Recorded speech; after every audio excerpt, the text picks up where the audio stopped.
Enhancing the contribution of religious institutions to peacebuilding.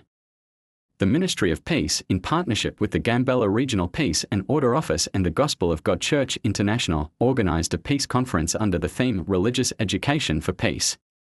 During the conference, held in Gambella City, Dr. Kierden Tesera, Minister of Peace and National Reconciliation, stressed the importance of amplifying the contribution of religious institutions in peacebuilding initiatives.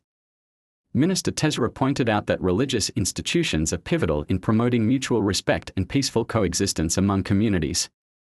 He emphasized that these institutions have acknowledged the significance of advocating for peace through their teachings to help mitigate conflicts across Ethiopia.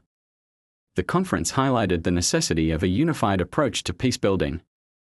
The Ministry of Peace emphasized that a collaborative effort is essential to establish enduring peace within the country. Mr. Baguljok, Director of the Gambella Regional Peace and Security Bureau, called on the peace-oriented and progress-driven people of Gambella to sustain their solidarity.